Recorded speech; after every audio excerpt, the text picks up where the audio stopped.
নমস্কাৰ unscripted with আৰ্চিলে আপোনালোক আটাইকে আন্তৰিকতাৰ আদৰণি জনাইছোঁ প্ৰথমেই শুভ নৱবৰ্ষ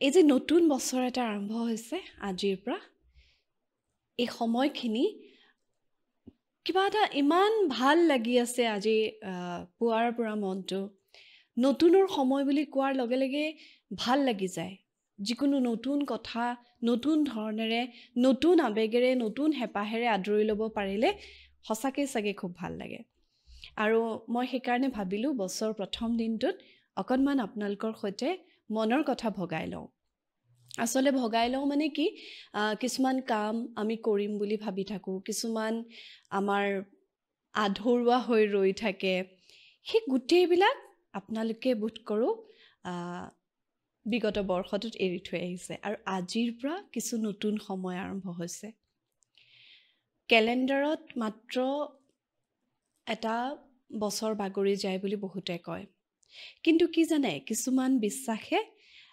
কিছুমান অনুভৱে মানুহক বহুত বেছি ইতিবাচক কৰে বুলিও মোৰ ভাৱ হয় নহ'লেনো আমি জন্মদিন কিয় উদযাপন কৰোঁ বহুতে নকৰে আৰু সেইটো তেওঁলোকৰ নিজা পচন্দ তেওঁলোকে ভাবে জন্মদিননো কি জীৱনৰ এটা সাধাৰণ এটা দিন কিছুমানে ভাবে জন্মদিন নিজকে আকৌ বেছিকৈ ভাল পোৱাৰ দিন জন্মদিন উদযাপনৰ দিন গতিকে দুয়োটা কথাই নিজৰ নিজৰ সাপেক্ষে সঁচা বা প্ৰয়োজনীয় মোৰ কাৰণে এই নতুনৰ সময়বোৰ বৰ প্ৰিয় কাৰণ আমাৰ সকলো মানুহৰে এনেকুৱা হয় কিবা কিছু কৰণীয় কিবা কিছু ৰৈ যোৱা কাম আমি ৱাদিহ নাপাওঁ ৰৈ গ'ল থাকি গ'ল কৰিব লাগিছিল এই ভাৱবোৰত থাকোঁ এই যে নতুন সময় এটা আহে সেই নতুন সময়টোৱে আমাক এটা সুযোগ দিয়ে যে এইখিনি সেইখিনি সময় এইখিনিৰ পৰা আৰম্ভ কৰিব পাৰা মই নিজৰ মাজৰ পৰা কিছু কথা ভাবিলোঁ যে আপোনালোকৰ সৈতে আলোচনা কৰোঁচোন কিজানি এনেকৈ ভাবিলে আপোনালোকৰ মাজত এই ভিডিঅ'টো চাই থকা দুই এগৰাকীৰ সুবিধা হয়েই বা নতুন বছৰটোত আপোনালোকৰ অকণমান ইজ আমাৰ এক্সেছত এটা কথাই আছে all of life comes to me with ease, joy and glory. গতিকে প্ৰথমে এক্সেছৰ ভাষাৰে মই সেইটো কথা কওঁ জীৱনলৈ বহুত ইজ আহক জীৱনটো জয়ফুল হৈ থাকক আৰু গ্লৰিয়াছ হওক সদায় বিচাৰোঁ এইখিনিতে এটা কথা কৈ থওঁ দেই অহা 5 তাৰিখে ডিব্ৰুগড়ত এক্সেছ কনচিয়াছনেছ বাৰ্ছৰ ক্লাছ দিবলৈ মই আহিম যদি আগ্ৰহ কৰে এক্সেছৰ জৰিয়তে জীৱনটো সলনি কৰিব বিচাৰে তেতিয়াহ'লে নিশ্চয় মোৰ নাম্বাৰত ৰেজিষ্ট্ৰেশ্যন কৰিব পাৰিব নাম্বাৰটো 9864061115 এইটো ইতিমধ্যে স্ক্ৰীণত দিয়াই থাকে এইটো কথাটো কৈ ল'লোঁ এতিয়া আহোঁ বহুতে নতুন বছৰ কিবাকি ৰিজলিউশ্যন কৰে এইটো কৰিম সেইটো কৰিম ঠিক ৰিজলিউশ্যন বুলি নহয় কিন্তু কেনেকৈ নতুন বছৰটোত নিজৰ কিছুমান কথা আমি অকণমান শুধৰাই ল'ব পাৰোঁ বা নিজৰ জীৱনটো আগৰ বৰ্ষটো যেনেকুৱা আছিল তাতকৈও বেছিকৈ কেনেকৈ ভাল কৰিব পাৰোঁ তেনেকুৱা কিছুমান চিন্তা কৰি আছিলোঁ আৰু সেইখিনি আচলতে আপোনালোকৰ সৈতে ভগাই লওঁ বুলি ভাবিলোঁ আৰু তাৰ মাজতে আৰু এটা কথা কওঁ বছৰটোৰ এই প্ৰথমটো ভিডিঅ'ত মই দুটা বিশেষ অনুষ্ঠানৰ কথা আজি ক'ম সেই দুটা অনুষ্ঠানে ইমান ভাল কাম কৰি আছে অকণমান ভাল কামৰ কথা ক'ম আৰু আপোনালোকে নিশ্চয় ভিডিঅ'টো শেষলৈকে চাব সেই অনুষ্ঠান দুটানো কি কোন ক্ষেত্ৰতনো ইমান বিশেষ সেই বিষয়ে অকণমান ক'বলৈ মই যত্ন কৰিম প্ৰথম কথা হৈছে আজিৰ পৰা যদি সম্ভৱ হয় মই আচলতে এইটো কৰি খুব উপকৃত হৈছোঁ যদি সম্ভৱ হয় দিনটো যেতিয়া আৰম্ভ কৰিব এটা বিশেষ শব্দ লওক আৰু খুব ইতিবাচক শব্দ নেতিবাচক কিন্তু নহয় আমাৰ বহুতৰ থাকে নহয় ৰাতিপুৱা শুই উঠিয়ে মনটো বেয়া লাগে দিনটো বা কেনেকুৱা যাব বহুত কিবা কিবি ভাৱ আহে এইবোৰ চব আজি বাদ দিয়ক আজিৰ পৰা বাদ দিয়ক চকু মেলাৰ পিছতে আপোনালোকে দিনটোৰ কাৰণে এটা শব্দ লওক ধৰি লওক মৰম শব্দটোৱে দিনটো কেনেকৈ পৰিচালনা কৰিব পাৰি আপোনালোকে যত্ন কৰিবচোন কিবা কথাত আপোনাৰ খং উঠিছে কিবা কথাত আপুনি কিবা অসুবিধা পাইছে দুখ পাইছে কিবা পাইছে আপুনি মৰমেৰে সেই ভাৱটোক নোহোৱা কৰিবলৈ যত্ন কৰক প্ৰথম মৰম আপুনি কাক কৰিব নিজকে কৰক এটা সেলফ হাগ খুব ভালকৈ নিজকে সাৱটি ধৰক ফিল কৰক আৰু নিজকে কওক মই তোমাক বহুত মৰম কৰোঁ, বা নিজৰ নামটো কৈ কওক। মই যেনেকৈ ক'ম আৰ্চি মই তোমাক বহুত মৰম কৰোঁ। আৰম্ভ কৰক তেনেকৈ দিনটো। আৰু পৰিয়ালৰ মানুহখিনিক মৰম কৰক। ঘৰত যদি জীৱ জন্তু কিবা কিবি আছে পোহনীয়া, তেওঁলোকক মৰম কৰক। সহায়কাৰীসকলৰ প্ৰতি মৰমেৰে আচৰণ কৰক। আপুনি কাৰোবাৰ প্ৰতি যদি কিবা আপোনাৰ দুখ ক্ষোভ আছে, তেওঁৰ পৰিস্থিতিটোৰ প্ৰতি সহমৰ্মী হৈ তেওঁৰ প্ৰতিও মৰম ৰাখক। আৰু ৰাতি যেতিয়া আপুনি শুবলৈ বিচনাত পৰিব, আপুনি অনুভৱ কৰিব আপোনাৰ দিনটো আচলতে যিমান ভাল হ'ব লগা আছিল তাতকৈ বহুত বেছি ভাল হৈছে। প্ৰথম কথা। দ্বিতীয় কথাটো হৈছে গ্ৰেটিটিউড। মই আটাইতকৈ বেষ্টেষ্ট ভেলু বুলি বিশ্বাস কৰোঁ। আটাইতকৈ মানে ভাল লগা মূল্যবোধ কৃতজ্ঞতা। কৃতজ্ঞতা সদায় ৰাখিব। অকণমান সময়ৰ কাৰণে যদিও আপোনাক কোনোবাই ভাল লগাই থৈ গৈছে, আপোনাক কোনোবাই সুখী কৰিছে, আজি হয়তো এই বৰ্ষটোৰ আপোনাৰ কাষত নাথাকিবও পাৰে, কিন্তু তেওঁৰ প্ৰতি কৃতজ্ঞতা আপুনি সদায় ৰাখক অন্তৰৰ পৰা। কৃতজ্ঞতাই মানুহৰ ভিতৰখন পোহৰাই ৰাখে। মোৰ জীৱনত তেনেকুৱা বহুত হৈছে। একেবাৰে শৈশৱৰ পৰা, একেবাৰে সৰুকালৰ পৰা, কথা মনত থকা দিনৰ পৰা যদি চাওঁ, কত মানুহ হেৰুৱাইছোঁ। কিন্তু জানেনে, হেৰুৱাইছোঁ কেৱল এনেকুৱা হয় যে লগ পোৱা নাই, কথা হোৱা নাই, এনেকুৱা হৈছে। কিন্তু তাৰ মাজৰ যিসকল মানুহৰ অকণমান কথা, অকণমান আচৰণ, অকণমান তেওঁলোকৰ সহমৰ্মিতাই মোৰ মন ভৰাইছিল, সেই সকলো মানুহৰ প্ৰতি মই আজিৰ তাৰিখতো বহুত কৃতজ্ঞ। আৰু এই ভাৱটোৱে মোক নাজানো কিয় জানো ভিতৰৰ পৰাই মোক বহুত সুখী কৰি ৰাখে। গতিকে বছৰটোত নিজকে এটা কথা কওক যে আপুনি কৃতজ্ঞ হৈ থাকিব সময়ৰ প্ৰতি, মানুহৰ প্ৰতি, জীৱনৰ প্ৰতি। কৃতজ্ঞতাই মানুহক ইমান সুখী কৰে, সেই কথাটো আপুনিও যদি জীৱনত পালন কৰে তেতিয়াহ'লে আপুনি নিশ্চয় অনুভৱ কৰিব পাৰিব। আৰু এটা কথা মই সদায়ে বিশ্বাস কৰোঁ যে আমি আচলতে নিজৰ প্ৰতি সেল্ফ কেয়াৰ, যিটো সেল্ফ লাভ, সেল্ফ কেয়াৰ অতি জৰুৰী। আগৰ সময়বিলাকত যদি নিজৰ যত্ন ল'বলৈ অকণমান হ'লেও পাহৰিছিলে, তেতিয়াহ'লে এই বছৰটোত নিজকে সেই কমিটমেণ্ট দিয়ক যে আপুনি নিজৰ যত্ন ল'ব।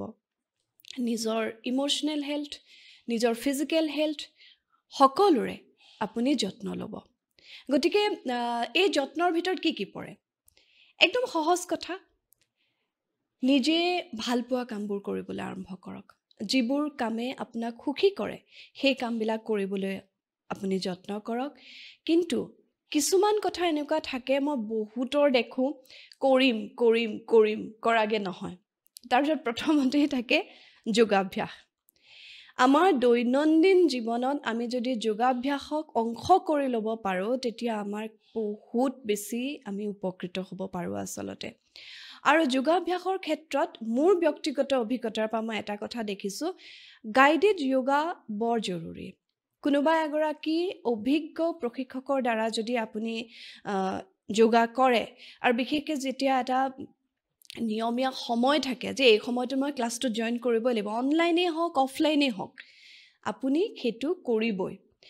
আৰু যোগা কৰাৰ ক্ষেত্ৰত আপোনাৰ নিজৰ পৰা সেই বোধটো আহিব লাগিব যে এই সময়খিনি মোৰ, এনেই হাও মই এই সময়খিনি মিলামেই, সেই কথাটো আহিব লাগিব।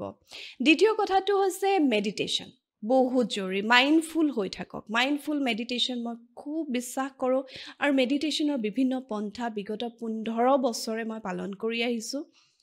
মেডিটেশ্যনে আপোনাৰ ভিতৰৰ পৰা আপোনাৰ যিবিলাক সৰু সৰু কথাত যদি আপোনাৰ এংজাইটি হয়, ষ্ট্ৰেছ হয়, আপুনি যদি অশান্তিত থাকে, তেতিয়াহ'লে কিন্তু মেডিটেশ্যন হৈছে এনেকুৱা এটা বাট যিটো বাটে আপোনাক আজৰি সেইবিলাকৰ পৰা লৈ গুচি আহিব।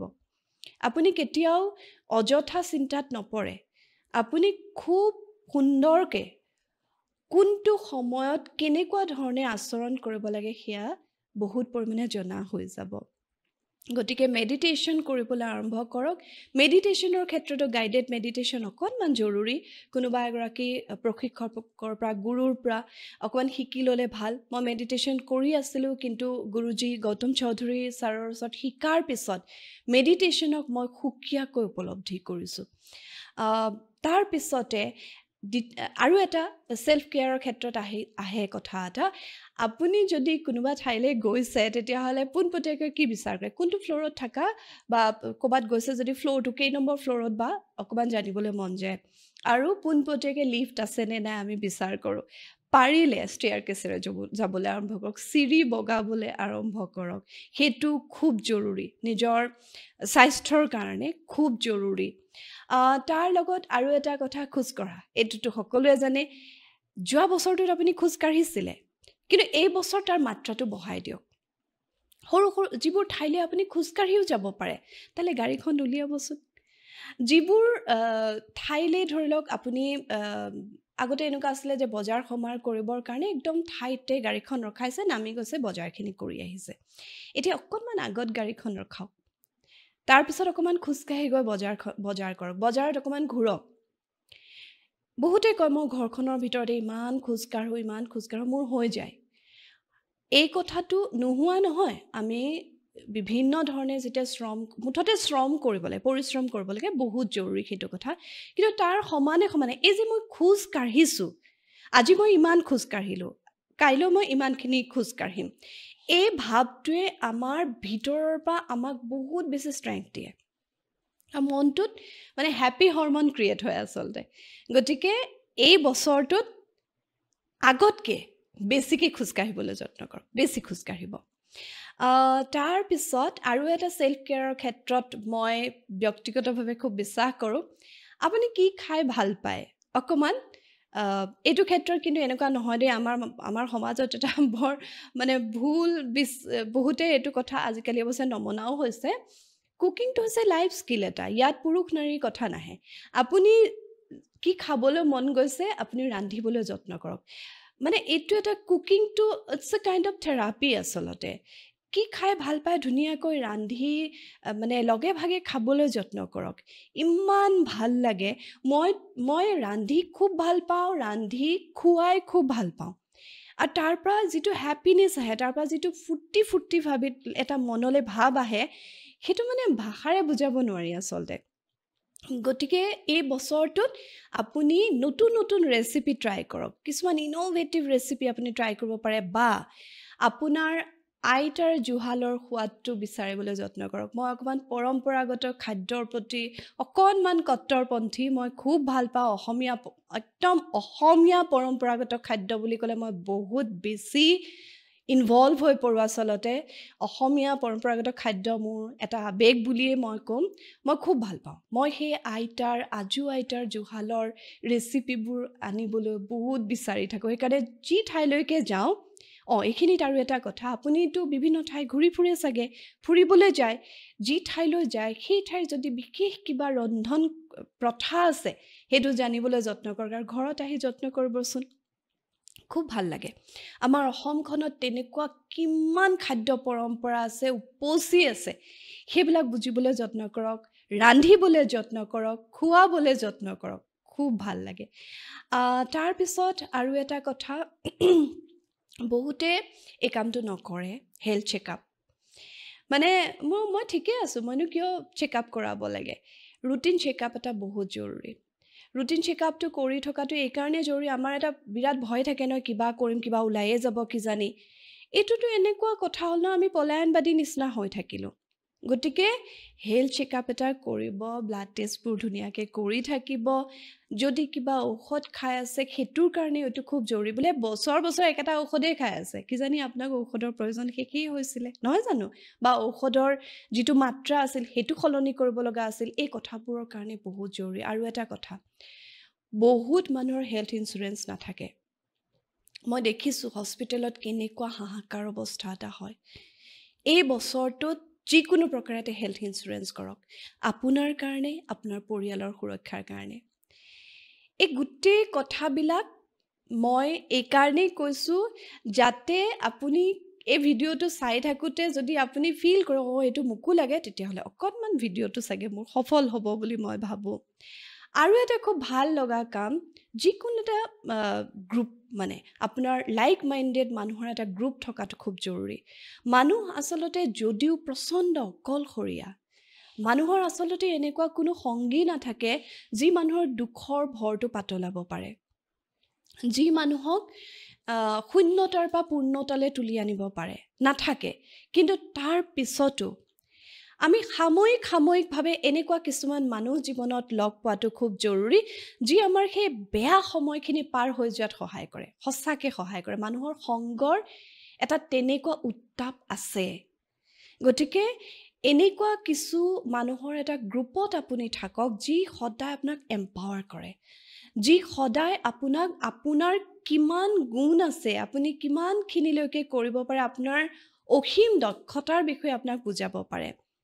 আপুনি ভাগি পৰিলে কান্ধত হাতখন থৈ আমিবোৰ আছোঁ নহয়, এই কথাটো ক'ব পাৰে। কেতিয়াও মানুহৰ পৰা আঁতৰি মানুহ সুখত নাথাকে আচলতে। কিন্তু সকলো মানুহৰ লগত থকাটো অকণমান কেতিয়াবা অসুবিধাজনক হৈ পৰে। মই এই ক্ষেত্ৰত মোৰ প্ৰিন্সিপলটো হৈছে মই সকলোৰে লগতে আন্তৰিক, কিন্তু খুব কম মানুহৰ লগত মই ঘনিষ্ঠ। আৰু যিসকলৰ লগত মই ঘনিষ্ঠ তেওঁলোকৰ ওচৰত মই সঁচাকৈয়ে খুব নিৰাপদ অনুভৱ কৰোঁ আচলতে। যত্ন কৰিবচোন, তেনেকুৱা কিবা কিবি থাকে। আপুনি চাইক্লিং কৰাৰ অভ্যাস থাকিব পাৰে, চাইক্লিঙৰ এটা গ্ৰুপ হ'ব পাৰে, য়োগা ক্লাছৰ এটা গ্ৰুপ হ'ব পাৰে আপোনালোকৰ। এনেকৈ মাজে মাজে লগ পাব, মাজে মাজে এটা আড্ডা হ'লে খুব ভাল লগা সময় এটা আচলতে পাৰ কৰিব পাৰি। আৰু এটা কথা নিজৰ ক্ষেত্ৰত খুব পালন কৰিবলগীয়া কথা বুলি মই বিশ্বাস কৰোঁ, সেইটো হৈছে আমি কি কৰোঁ, মোৰ ক্ষেত্ৰত কিয় মই চিঠি লিখোঁ মানে আমি ইউনিভাৰ্চক বিশ্বাস কৰোঁ, ইউনিভাৰ্চেল এনাৰ্জি এটাক বিশ্বাস কৰোঁ। গতিকে মই ইউনিভাৰ্চলৈ চিঠি লিখোঁ, চব কথা লিখোঁ। একদম নিজৰ আটাইতকৈ প্ৰিয় কাৰোবালৈ লিখা দি মই সেই চিঠিখন লিখোঁ।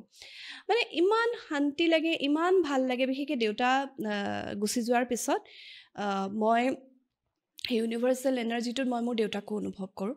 গতিকে মই চিঠিত চব কথা লিখোঁ। এতিয়া ধৰি লওক কেইদিনমান আগত মোৰ কিতাপ এখনৰ উন্মোচন হৈ গ'ল, মই সেইদিনাখন আহি এখন চিঠি লিখিছোঁ, মই সকলো কথা লিখিছোঁ। আপুনি সেই অভ্যাসটো কৰিব পাৰে। মানে এখন চিঠি লিখিবলৈ আৰম্ভ কৰক। আপুনি যাকে আপুনি হয়তো নিজলৈও লিখিব পাৰে, বা আপুনি আটাইতকৈ যাক মৰম কৰে তেওঁলৈ লিখিব পাৰে। বহুত সময়ত চিঠি আপুনি মৰম কৰাজনে হয়তো চিঠি পঢ়ি ভাল নাপাবও পাৰে। নিজৰ লগতে ৰাখক, কিন্তু লিখাৰ অভ্যাসটোৱে বহুত কামত আহে মানুহক। আৰু তাৰপিছত আৰু এটা কথা, নতুন কিবা এটা শিকিবলৈ যত্ন কৰক। মানে এনেকুৱা হয়, ধৰি লওক মই নাচিব নাজানো, অনেষ্টলি কৈছোঁ, মই একেবাৰে নাচিব নাজানো। নচা বুলি ক'লে মোৰ মানে বিৰাট ভয় লাগে, কেনেকৈ কি কৰিম। তাৰপিছত এই বছৰত ভাবিছোঁ কিবাকৈ হ'লেও অকণমান নাচ শিকিব লাগিব। এই যে কমফৰ্ট জ'নৰ পৰা নিজকে উলিয়াই অনাৰ এটা চেষ্টা, এই চেষ্টাটোৱেও মানুহক বহুত ষ্ট্ৰেংথ দিয়ে। আমি নোৱাৰোঁ, নাজানো বুলি ভাবি ৰৈ থকাতকৈ আমি আগবাঢ়ি যাব লাগে। এই জীৱনটো কিমান আনচাৰ্টেইন নহয়নে? মই প্ৰত্যেকটো ভিডিঅ'ত এই কথাটো কওঁৱেই প্ৰায়। গতিকে এই সময়খিনিত আমি যিমানলৈ পাৰোঁ নিজকে এনৰিচ কৰি থাকিব লাগে, নতুন কথা শিকিব লাগে। আৰু সদায় কমফৰ্ট জ'নৰ পৰা ওলাই আহিব লাগে। আমি নিজকে কেতিয়াও আমাৰ কমফৰ্ট জ'নটো একদম সৰু কৰি যিমান ৰাখিম, আমি সিমান বেছি ষ্টাক হৈ থাকিম। বহলাই নিয়ক, যিমান পাৰে বহলাই নিয়ক, বহুত ভাল লাগিব। নতুন এটা কাম, নতুন এটা কলা শিকিবলৈ যত্ন কৰক, আৰু বছৰটোৰ শেষত আপোনাৰ নিজৰ খুব ভাল লাগিব। আৰু এটা কথা, অকণমান স্পিৰিচুৱেল লাইনৰ পৰাই কৈছোঁ, এই বছৰটোত অকণমান তামসিক কথাবিলাক যিহেতু এভইড কৰিবলৈ বিভিন্ন বিশিষ্ট ব্যক্তিসকলেও কৈছে, আমিও বিভিন্ন অধ্যয়ন কৰি দেখা পাইছোঁ। গতিকে যিমান দূৰ পাৰে খাদ্যাভ্যাসৰ ক্ষেত্ৰত অকণমান যদি সম্ভৱ হয় ননভেজ অকণমান কমকৈ খাবলৈ যত্ন কৰক। বাকী বেয়া বস্তুবিলাকৰ কথা আছে, বেয়া বস্তু বুলি শব্দটোৱে মোৰ ওলাই আচলতে। গতিকে এলকহল, স্মকিং এনেকুৱা বস্তুবোৰ এভইড কৰিবলৈ যত্ন কৰক। আৰু নতুন এই বছৰটোত আপুনি যিমানলৈ পাৰে আমাৰ নিজৰ ঘৰখনতে টাবতে আজিকালি বহুত কিবা কিবি কৰিব পাৰি। মই সকলোকে কওঁ, গছ এজোপাক ভাল পাওক, গছ এজোপাই আপোনাক নিঃস্বাৰ্থ মৰম দিব। ঘৰতে আৰম্ভ কৰকচোন কিবা এটা শাক পাচলি কৰিবলৈ, ভাল লগা কিবা এটা কৰিবৰ কাৰণে। ফুল এজোপা ৰুৱক, যেতিয়া কাষত থিয় দিব মনটো ভৰি আহিব। যিবোৰ কথাত আপুনি মানুহৰ পৰা আঘাত পায়, গছে আপোনাক সঁচাকৈ সেই ভাৱবোৰৰ পৰা আঁতৰাই লৈ আনিব, বহুত প্ৰাপ্তি দিয়ে। খাদ্য তালিকাত সদায় যত্ন কৰিব, কিবা এবিধ ফল মূল ৰাখিবলৈ যত্ন কৰিব। আপোনাৰ ঘৰত নেমু টেঙা থাকেই চাগে, গতিকে তেনেকুৱা ধৰণৰ খাদ্য কিছুমান নেমু টেঙা হওক, টেঙা জাতীয় বস্তু খোৱাটো খুব জৰুৰী বুলি আমাৰ ডায়েটিচিয়ানসকলেও কয়। সেইটো ৰাখিবলৈ যত্ন কৰিব আৰু পৰ্যাপ্ত পানী খাব। আমাৰ বহুত মানুহৰ অভ্যাস ঠাণ্ডা দিন আহিল মানে একদম পানী কমকৈ খায়। গতিকে এই অভ্যাসবিলাকেৰে আৰু এটা কথা, বহুত ব্যস্ত আপুনি, একদমেই সময় নাই, আনকি খাবলৈও সময় নাই। এইটো কিন্তু গৌৰৱৰ কথা একদমেই নহয়, জানেনে? সময়মতে খোৱাৰ অভ্যাসটো কৰিব। ক'ৰবালৈ ওলাই গৈছে, টিফিন এটাত অন্তত অকণমান কিবা কিবি বস্তু কেইটামান লগত ৰাখিবই, আপোনাৰ যাতে ভোকৰ সময়টো পাৰ হৈ গুচি নাযায়। তাৰপিছত শকত হৈছোঁ বুলি একেবাৰে নোখোৱাকৈ নাথাকিব, এনেকুৱা বহুতৰ দেখিছোঁ। মুঠতে ভালপোৱা খাদ্য খাওক, কমকৈ খাওক, যত্ন কৰি ৰান্ধক, সুখী হৈ ৰান্ধক, সুখী মনেৰে ৰান্ধক। মোৰ মায়ে এটা কথা সদায় কৈছিল যে মুখখন ফুলাই অসন্তুষ্টিৰে খঙেৰে যদি কিবা ৰান্ধিবলগীয়া হয়, কিবা যদি ৰান্ধিছে কোনোবাই, সেই খাদ্য যি খায় তেওঁৰো কিন্তু হজম নহয়, জাননে? মায়ে এই কথাটো খুব কৈ থাকে। তেতিয়া বুজা নাছিলোঁ, আৰু এতিয়া ৰিয়েলাইজ কৰোঁ সঁচাকৈ হয়।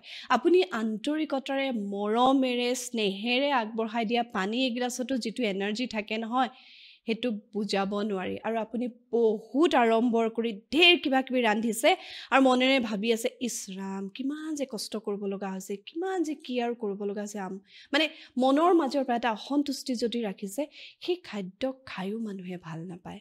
গতিকে সন্তুষ্টি ৰাখিব। বহুত পৰামৰ্শ দিয়াৰ নিচিনা হৈ আছে, কিন্তু কি জানেনে, এই কথাখিনি মনত ভাৱটো আহিছে যে সেইকাৰণে আপোনালোকৰ সৈতে আচলতে ভগাই ল'বলৈ মন গ'ল। এটা বস্তু বহুতে কয় যে কিতাপ পঢ়িবলৈ সময় নাই। মোৰ এটা অভ্যাস আছে, মই যলৈকে যাওঁ এখন কিতাপ লগত ৰাখোঁ। কিতাপ পঢ়াৰ অভ্যাসটোৱে মোক বহুত ভাল লগায়, বহুত সম্পূৰ্ণ কৰে। আৰু কিতাপৰ পৰা মই যিবোৰ কথা শিকোঁ, আচলতে সেই কথাবোৰ মই বহুত সময়ত বেলেগ কিবা এটা মডেলিটিৰ পৰা বহুত কমকৈ শিকোঁ। যদি আপুনি কিতাপ নপঢ়ে, আজিকালি অডিঅ' বুক বহুত আছে। আপুনি ক'ৰবাত গৈ আছে, আপুনি জগিং কৰি আছে, কিবা কৰি আছে, আপুনি অডিঅ' বুক শুনিব পাৰে। কিন্তু বহুত ধুনীয়া ধুনীয়া তেনেকুৱা কিছুমান কিতাপ আছে। মোৰ সেই অভ্যাসটো যোৱা বছৰটোত অকণমান লগ ল'লে, শুনিও ভাল লাগে।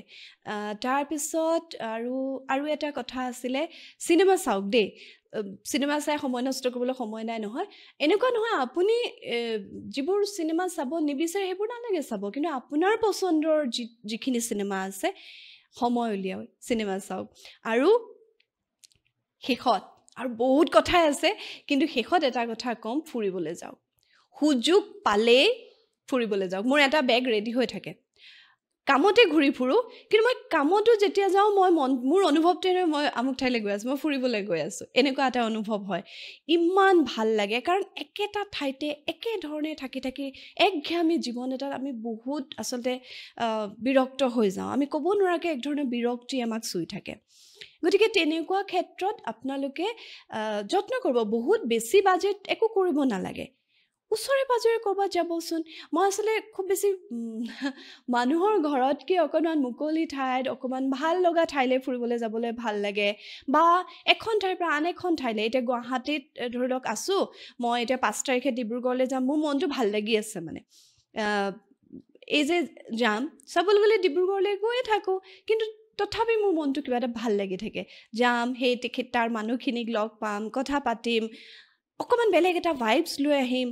এইটো এটা খুব ভাল লগা কথা। গতিকে ফুৰিবলৈ অকণমান সময়, অকণমান পইচা ৰাখিব। আৰু এটা কথা, আপুনি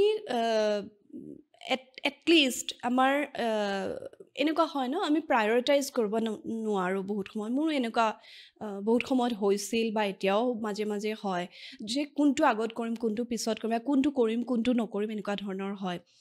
এই ক্ষেত্ৰত কিন্তু এটা টু ডু লিষ্ট এখন থকাটো জৰুৰী, মনৰ মাজত হ'লেও। আপুনি বিশ্বাস নকৰিব, মই এনেকুৱা হয় যে মই আজি কাক ফোন কৰিম, মই তাৰো এখন তালিকা কৰি থওঁ।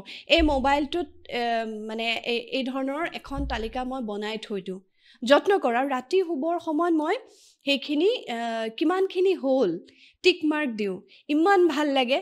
কালি যিখিনি পাৰিছিলোঁ আজি যদি তাতকৈ দুটাও বেছিকৈ পাৰোঁ মনটো দেখোন বিৰাট ফূৰ্তি লাগি থাকে সেইটো আপোনালোকে ট্ৰাই কৰি চাব পাৰে টু ডু লিষ্ট এখন আপোনালোকে ৰাখিব পাৰে বহুত কামত আহিব যেন লাগে বহুত সময়ত আমাৰ এনেকুৱা হয় খুব প্ৰিয় মানুহ তেওঁৰ প্ৰতি মই কনচাৰ্ণো হয় কিন্তু এনেকুৱা হৈছে ফোনেই কৰা নাই খবৰেই লোৱা নাই মোৰতো এটা বদনামী আছে মই বহুত সময়ত ফোন ৰিচিভ কৰিব নোৱাৰা কেতিয়াবা অৱস্থা হয় কেতিয়াবা হোৱাটছএপ মেছেজৰ ৰিপ্লাই দিয়া নহয় খুব চৰি ফিল কৰোঁ এই কথাটোলৈ কিন্তু কোনোবাখিনিত আপোনালোকে মোক যিসকলে পাৰ্চনেলি জানে মোৰ দেখিছে সঁচাকৈ কেতিয়াবা সময় নাপাওঁ কিন্তু মই যে টু ডু লিষ্টখন ৰাখোঁ মই কেতিয়াবা এনেকুৱা হয় মাহটোত এবাৰ সেই মানুহলৈ ফোন এটা কৰি খবৰ এটা লওঁ মাত এষাৰ দিওঁ আৰু এই কথাটোৱে মোক ভাল লগায় আৰু মই ভাবোঁ যে হয়তো আপোনালোককো ভাল লগাব সকলো মানুহেই ব্যস্ত দিয়কচোন তাৰ মাজতো যদি আমি তেনেকৈ অকণমান সময় উলিয়াওঁ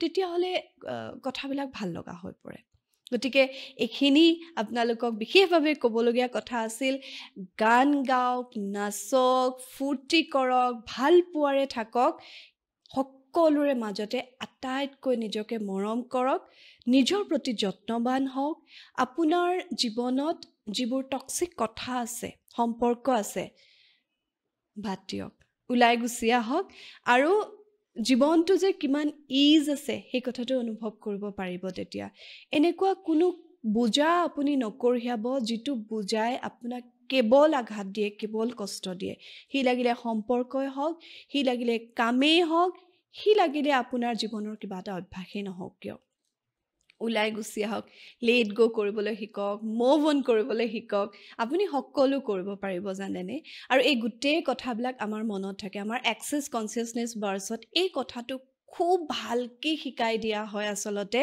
আমি আমাৰ মনটোক কেনেকৈ পৰিচালনা কৰিব পাৰোঁ আমি আমাৰ মনলৈ কি কমাণ্ড পঠিয়াম কি বুজাম সেইমতে আচৰণবোৰ কৰা হয় আচলতে গতিকে মই as a access consciousness bars practitioner facilitator হিচাপে মই আপোনালোকক এই কথাটো মোৰ অভিজ্ঞতাৰ পৰাই কৈছোঁ আৰু যিকোনো সময়ত ইতিবাচক হৈ থাকিবলৈ যত্ন কৰিব যদি দেখিছে যে কাৰোবাৰ সংগত আপুনি নেতিবাচক অনুভৱ বেছিকৈ কৰিছে মই ভাবোঁ সেই সংগৰ পৰা আঁতৰি অহা উচিত উইথ ব্লেছিংছ তেওঁৰ প্ৰতি ব্লেছিংছ ৰাখিব তেওঁৰ প্ৰতি সহমৰ্মিতা ৰাখিব মৰম ৰাখিব কিন্তু যিবোৰ কথাই আপোনাক আঘাত দিয়ে আপোনাক পিছলৈ টানে আমাৰ জীৱনটোত আমি সেই কথাবোৰ বাতি চলিব নোৱাৰোঁ জানো আপোনালোকলৈ বহুত শুভেচ্ছা নতুন বছৰৰ এতিয়া মই দুটা বিশেষ অনুষ্ঠানৰ কথা আপোনালোকক ক'বলৈ ওলাইছোঁ মোৰ আচলতে কি হয় মই যত্ন কৰিম আপোনালোকক এনেকুৱা ভাল লগা অনুষ্ঠানবিলাকৰ বিষয়ে যিবোৰ অনুষ্ঠানে খুব ধুনীয়াকৈ একেৰাহে কাম কৰি আছে বা কিছুমান ভাল খবৰৰ বিষয়ে আপোনালোকক জনাবলৈ যত্ন কৰিম আৰু আজি বছৰৰ প্ৰথম দিনটোতে তেনেকুৱা দুটা বিশেষ অনুষ্ঠানৰ বিষয়ে মই প্ৰস্তুত কৰা দুখন প্ৰতিবেদন আগবঢ়াবলৈ লৈছোঁ ক'বলৈ বিচাৰিছোঁ ভাষা সাহিত্য সংস্কৃতিৰ সেৱাত ব্ৰতী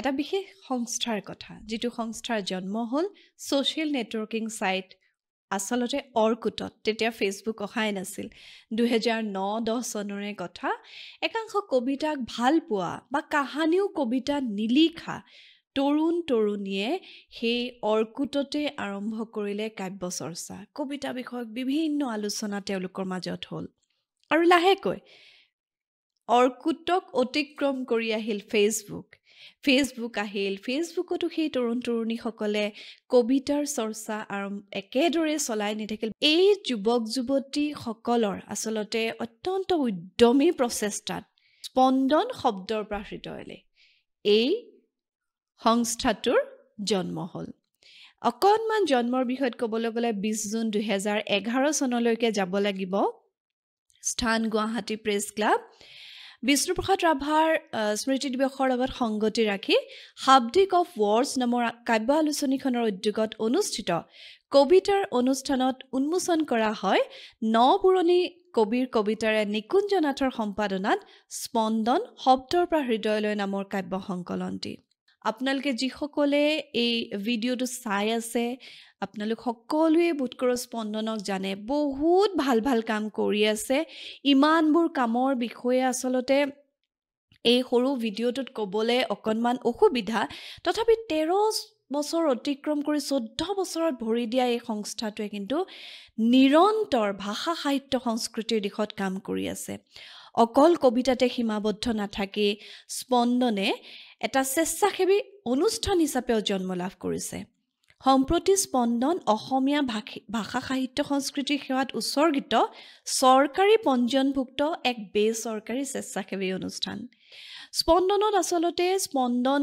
বঁটা 2014 চনৰ পৰা উদীয়মান অসমীয়া কবিক প্ৰদান কৰি অহা হৈছে এইটো অত্যন্ত উৎসাহজনক এটা কথা এতিয়া স্পন্দনে বিভিন্ন মানে সাংস্কৃতিক সামাজিক বিভিন্ন কামত জড়িত হৈ আছে তাৰ ভিতৰত এনেকুৱা ধৰণৰ কাম কিছুমান তেওঁলোকে কৰে যে বিশেষ স্কুল কিছুমান যেনে পাৰিজাত একাডেমি আলোক সন্ধানী মইনামেল আদিত গীত মাতৰ অনুষ্ঠান ৰাভা দিৱস বিভিন্ন ধৰণৰ এনেকুৱা অনুষ্ঠান অনুষ্ঠিত কৰে কাপোৰত ফুল তোলাৰ কৰ্মশালা চিত্ৰাংকন শিশুসকলৰ মাজত বক্তৃতা আদি কাম স্পন্দনৰ পৰা কৰি থকা হৈছে সম্পূৰ্ণ সামাজিক মাধ্যমৰ জৰিয়তে একগোট হোৱা একাংশ তৰুণীয়ে এই সংস্থাটো ইমান সুন্দৰকৈ আজি 14 বছৰে চলাই আহিছে যিখিনি সময়ত আমি ফেচবুক বা বিভিন্ন ক্ষেত্ৰৰ সামাজিক যিবোৰ মাধ্যম আছে আমি বিভিন্ন কথা কওঁ যে ইমান ট্ৰল হয় ইমান বিতৰ্ক হয় ইমান বিভিন্ন পৰিস্থিতি নেতিবাচক কথা চলি থাকে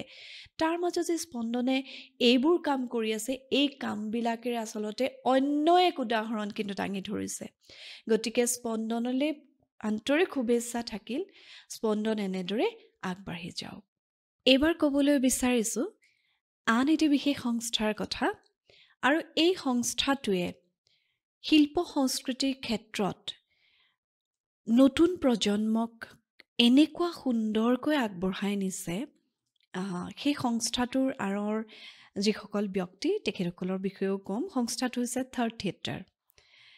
থাৰ্ড থিয়েটাৰ বুলি কোৱাৰ লগে লগে যিটো নামটোতেই সোমাই পৰিছে ইয়াৰ লগত গীত নৃত্য অভিনয় সকলোখিনি জড়িত হৈ আছে আমাৰ আটাইৰে চিনাকি এটা সুদিকণ্ঠৰ গৰাকী সুজিতা আৰ.জে. সুজিতা বুলি সকলোৱে জানে সুজিতাৰ ভাতৃ বিজিত কুমাৰ দাস আৰু সুজিতাৰ আচলতে গোটেই পৰিয়াল সুজিতা নিজেও এই থাৰ্ড থিয়েটাৰৰ আঁৰৰ মানুহ বুলি ক'ব লাগিব তেওঁলোকৰ সপোনৰ হেঁপাহৰ অনুষ্ঠান থাৰ্ড থিয়েটাৰ 2012 চনতে আচলতে থাৰ্ড থিয়েটাৰৰ জন্ম হৈছে থাৰ্ড থিয়েটাৰ প্ৰতিষ্ঠা হৈছে আৰু থাৰ্ড থিয়েটাৰ হৈছে এনেকুৱা এটা স্বেচ্ছাসেৱী সংস্থা বিশেষত মাইম হওক অভিনয় হওক পৰম্পৰাগত যিবিলাক ভাৰতীয় নাট্য পৰম্পৰা সেইখিনিক সামৰি আগবঢ়োৱাৰ এটা প্ৰচেষ্টা থাৰ্ড থিয়েটাৰৰ যিটো আমি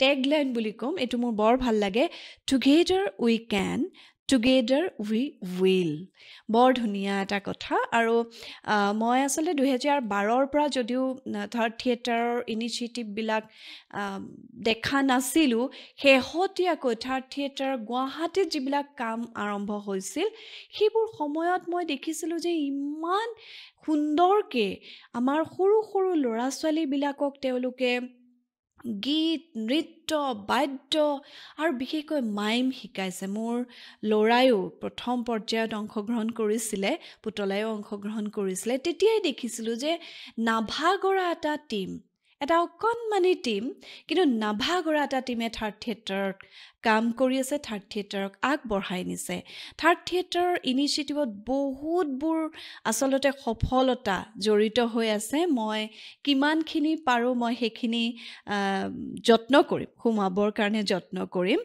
আৰু এই ক্ষেত্ৰত মাইমৰ ক্ষেত্ৰত কৈছোঁৱে মাইমৰ ক্ষেত্ৰত সাংঘাতিক ধৰণৰ কাম কৰিছে বিভিন্ন ঠাইত অসম উত্তৰ পূবৰ বিভিন্ন ঠাইত তেওঁলোকে কৰ্মশালা অনুষ্ঠিত কৰিছে বাটৰ নাট অনুষ্ঠিত কৰিছে বিভিন্ন ইভেণ্ট কৰিছে এইটো বিষয়ত বিভিন্ন কৰ্মশালাৰ লগতে তেওঁলোকে সমাৱৰ্তন অনুষ্ঠিত কৰিছে ছেমিনাৰ অনুষ্ঠিত কৰিছে আৰু বিভিন্ন ধৰণৰ মাইম এনেকুৱা ধৰণৰ তুমি অৱতাৰ the real society lord Krishna Bohemian save nature save environment আৰু এখন বিশেষভাৱে উল্লেখ কৰিব লাগিব ঊষা অনিৰুদ্ধক মাইমৰ জৰিয়তে তেওঁলোকে কৰি দেখুৱাইছে আৰু এইটো কেৱল উত্তৰ পূবত বুলি নহয় ভাৰতৰ বিভিন্ন প্ৰান্তত ঠিক সেইদৰে মঞ্চত বিভিন্ন ধৰণৰ নাটক কৰিছে বেহু নিৰ্মল ভকত দে পানী পখালো ঠোঁট ৰজাই ভাল দেখে যাক জিলমিল সপোন এই নাটকসমূহ তেওঁলোকে শেহতীয়া বৰ্ষসমূহত বিভিন্ন মঞ্চত তেওঁলোকে প্ৰদৰ্শন কৰিছে এয়া থাৰ্ড থিয়েটাৰৰ এটা মানে সঁচাকৈ ক'বলগীয়া এটা সাংঘাতিক সুন্দৰ প্ৰশংসনীয় এটা পদক্ষেপ ঠিক সেইদৰে 2023 চনত থাৰ্ড থিয়েটাৰ এই কথাটোৰ বিষয়ে ক'ব লাগিব উৰিষ্যাত অনুষ্ঠিত হোৱা ইণ্টাৰনেশ্যনেল থিয়েটাৰ ফেষ্টিভেলত থাৰ্ড থিয়েটাৰে অংশগ্ৰহণ কৰি যথেষ্ট প্ৰশংসা বুটলিবলৈ সক্ষম হয় তাৰপিছত এনেকুৱা ধৰণৰ শ্বৰ্ট ফিল্মো তেওঁলোকে কৰিছে হোপ এতিয়া আশা মাস্ক ইজ মাষ্ট এণ্ড গ' কৰোণা গ' এই ধৰণৰ তেওঁলোকে শ্বৰ্ট ফিল্ম তৈয়াৰ কৰিছে থাৰ্ড থিয়েটাৰে আৰু তাৰ লগতে তেওঁলোকে ফাৰ্ষ্ট ৰাষ্ট্ৰীয় মাইম ফেষ্টিভেল 2024 চনত আমাৰ গুৱাহাটীত ফেব্ৰুৱাৰী মাহৰ 9 আৰু 10 তাৰিখে তেওঁলোকে অনুষ্ঠিত কৰিছিল আৰু তাৰো দৰ্শক হৈছিলোঁ অতি সুন্দৰ অভিনৱ অনুষ্ঠান আছিলে তেওঁলোকে ঠিক সেইদৰে 2024 চনত পৃথ্বী থিয়েটাৰ মুম্বাইত চন্দ্ৰ নখা এই নাটকখন কৰিছে আৰু যথেষ্ট প্ৰশংসা বুটলিবলৈ সক্ষম হৈছে আৰু শেহতীয়াকৈ এটা কথা ক'ব লাগিব থাৰ্ড থিয়েটাৰে আমাৰ সত্ৰীয়া সংস্কৃতিক কিন্তু সৰ্বস্তৰৰ মানুহৰ মাজলৈ নিবলৈ তেখেতসকলে যত্ন কৰিছে সৰু সৰু ল'ৰা ছোৱালীখিনিকতো আগবঢ়াই নিছে অতি শেহতীয়াকৈ থাৰ্ড থিয়েটাৰে এটা অতি গুৰুত্বপূৰ্ণ পদক্ষেপ ল'লে আমাৰ মহিলাসকলৰ মাজত গুৰুজনাৰ অমৰ সৃষ্টি ৰুক্মিণী হৰণ যিখন ভাওনা তেওঁলোকে নাৰীসকলৰ জৰিয়তে ইমান সুন্দৰকৈ অভিনয় কৰোৱালে যে দৰ্শক হিচাপে অভিভূত হৈছিলোঁ আচলতে এই ভাল কামবিলাক মানুহৰ মাজলৈ যিমান হয় যোৱা উচিত থাৰ্ড থিয়েটাৰে এই ধৰণৰ কামবিলাক সদায় কৰি যাওক আৰু আমি বিচাৰোঁ যাতে সৰ্বস্তৰৰ মানুহক সামৰি তেওঁলোকে যি ধৰণে কামবোৰ কৰি গৈ আছে এই যাত্ৰা যাতে সুদূৰ প্ৰসাৰী হওক সকলো পক্ষৰ মানুহ ইয়াৰ সৈতে জড়িত হওক থাৰ্ড থিয়েটাৰলৈ অফুৰন্ত শুভেচ্ছা থাকিল দুইখন প্ৰতিবেদন চালে আৰু স্পন্দন শব্দৰ পৰা হৃদয়লৈ ফেচবুকত কিমান কাম হৈ থাকে তাৰ মাজৰ পৰা এই গোটটোৱে আজি 13-14 বছৰে যিখিনি কাম কৰি আছে মই অকণমান ক'বলৈ বা দেখুৱাবলৈ অকণমান যত্ন কৰিলোঁ আপোনালোকক কম সময়ৰ ভিতৰতে এই কথাবিলাক সমাজৰ কাৰণে মানুহৰ কাৰণে বহুত ইতিবাচক কথা গতিকে গোটটোলৈ আন্তৰিক অভিনন্দন আৰু মৰম আকৌ এবাৰ যাচিলোঁ নতুন বছৰটো স্পন্দনে আৰু ভাল কাম কৰক দ্বিতীয়তে যিখন প্ৰতিবেদন দেখাইছোঁ থাৰ্ড থিয়েটাৰ ইনিচিয়েটিভৰ বিষয়ে মোৰ অতি মৰমৰ বান্ধৱী আৰ.জে. সুজিতা আৰু তেওঁৰ ভাতৃ বিজিতৰ সপোনৰ অনুষ্ঠান থাৰ্ড থিয়েটাৰ একদম আৰম্ভণিৰ পৰা দেখিছোঁ কিমান তেওঁলোকে মানে ইমান কষ্ট কৰি ইমান ভাল কামবোৰ কৰিছে আপোনালোকক ইতিমধ্যে জনাইছোৱেই গতিকে এনেকুৱা কামবিলাকে আচলতে যিখিনি সময়ত আমি ভাবোঁ যে ইমান সমাজখন কিবা হৈ গৈছে কিবা হৈছে আমি হাহাকাৰ কৰি থাকোঁ সেইবোৰ সময়ত এই কথাবোৰ সঁচাকৈ বৰ ইতিবাচক কথা আৰু থাৰ্ড থিয়েটাৰলৈ মোৰ বহুত বহুত শুভেচ্ছা শুভকামনা আকৌ এবাৰ থাকিল নতুন বছৰটোত বহুত বহুত ভাল কাম হৈ থাকক আৰু আপোনাৰ অঞ্চলতো বা আপুনিও যদি এনেকুৱা ভাল কামৰ সৈতে জড়িত হৈ আছে মোক জনাবলৈ নাপাহৰিব মই নিশ্চয় এই কথাখিনি ক'বলৈ যত্ন কৰিম আৰু ভাল কামবোৰ প্ৰচাৰ হোৱাত আচলতে আমি যদি অকণমানো উদ্যোগ ল'ব পাৰোঁ মনবোৰ ভাল লাগে গতিকে নতুন বছৰত দুটা ভাল অনুষ্ঠানৰ বিষয়ে আপোনালোকক জনালোঁ আপোনালোকে আশীৰ্বাদ ৰাখিব আৰু শেষত পুনৰ বহুত ভাল পোৱা বহুত মৰম আৰু নতুন বছৰৰ বহুত বহুত শুভকামনা আপোনালোক আটাইলৈ থাকিলে আপোনালোক মোৰ বৰ মৰমৰ আটাই কুশলে থাকক